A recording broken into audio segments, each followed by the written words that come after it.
উপকূଳ समाचार मुख्य खबर उपस्थापक शेखर दास राज्य में खूब शीघ्र लागू हेब जातीय शिक्षा नीति 2020 प्रस्तुति संपर्क में विभिन्न विश्वविद्यालय कुलपति सहित आलोचना और कर्मशाला अनुष्ठित दुईदिनिया दिल्ली गस्तरे गले मोहन 5 लाख कोटी निवेश आणिबु अक्टोबर 5 सुधा राज्य में नियुक्ति पाइबे 16,010 शिक्षक मंत्री नित्यानंद गंड भरतपुर थाना रे हंगामा मामला आज 5 पुलिस अधिकारी हेब पॉलीग्राफ परीक्षा आईपीएस स्तर में अदल बदल विनोद हेले मालकानगिरी एसपी राहुल गोयल हेले कटक रेलवे एसपी तुरंत कार्य जोग देवाकू गृह विभाग निर्देश भद्रक और धामनगर रे स्वाभाविक हेला इंटरनेट सेवा एबे भी जारी रही 163 धारा समलेश्वरी मंदिर रे रील्स और फोटो उठाइबा मना प्री वेडिंग एवं अन्यान्य वीडियोग्राफी उपरे लागिला कटकणा स्वच्छ भारत मिशन पाई मोदी को प्रशंसा कले विश्व स्वास्थ्य संगठन महानिर्देशक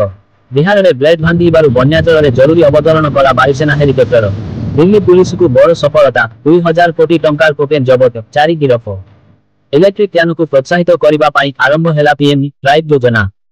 भारतीय नागरिकों को ईरान यात्रा दूरे रहिबा को वैदेशिक व्यापार मंत्रालय परामर्श मध्यप्राच्य संकट समय आरब देशगुड़िक सहित जरूरी बैठक कला रूस आरी शिक्षा मंडल अधीनस्थ नियाल स्थित ओडिशा आदर्श विद्यालय 9 छात्री असुस्थ होई आरी स्वास्थ्य केन्द्र में चिकित्सित होउछंती आज अपराह्न प्राय गोटाए समय हठात जणे 9 जन छात्री श्वास प्रश्वास नेबारे कष्ट अनुभव करी असुस्थ होई पड़िथिले।